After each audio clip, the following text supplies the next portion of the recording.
Yamaha Motoroid 2 මේක නිකම් bike එකක් නෙවෙයි. මේ බයික් එකට පුළුවන් Tamanගේ ස්වාමියාව අඳුරගෙන ස්වාමියා කියන කරන ගොඩක් දේවල් වලට ප්‍රතිචාර උනක් දක්වන්න.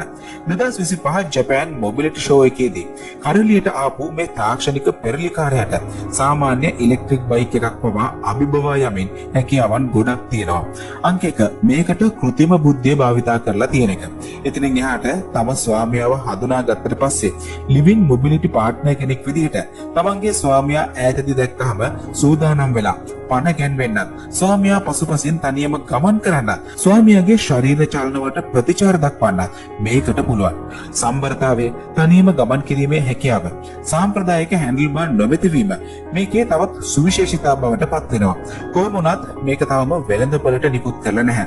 ඒත් අනාගතයේදී නම් අපට අනිවාර්යයෙන්ම මේ වර්ගයේ බයික් දැක ගන්නට පුළුවන් වේවි.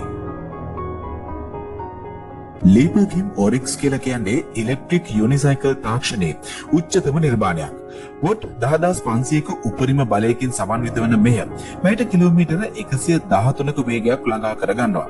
Samsung INR 21700 උසස් තත්ත්වයේ බැටරි සෙල් 50කින් යුත් වොට් hours 4700ක බැටරි පැකේජය එක් චාර්ජ් එකකින් කිලෝමීටර 250ක් දක්වා ධාවනය කරන්න පුළුවන්. Fastest hydraulic suspension පද්ධතිය සමගින් 19mm travel distance ලබා දෙන වංගු සහිත මාර්ගවල පවා සුවපහසු ගමනක් සහතික කරන හෝල්ලෙස් සේෆ්ටි තාක්ෂණය ඔස්සේ අනපේක්ෂිත කටවුට් වැළැක්වීමේ හැකියාව ඇති අඟල් 23 මැග්නීසියම් ඇලොයි රෝදය ටියුබ්ලස් ටයර් පද්ධතිය interactive display screen හැකිලෙන kick stand සහ ඇඩ්ජස්ටබල් පෙඩල්ස් ඇතුළු නවීන විශේෂාංග රාශියකින් මේ යුනිසයිකල් එක සතු වෙනවා. කිලෝග්‍රෑම් 57ක බරින් යුක්ත වන මෙය නගරවල ඉඳන් කඳුකර චාරිකා දක්වා වුණත් සෑම අවස්ථාවකටම සුදුසුයි කියලයි ඔවුන් සඳහන් කරලා තියෙන්නේ.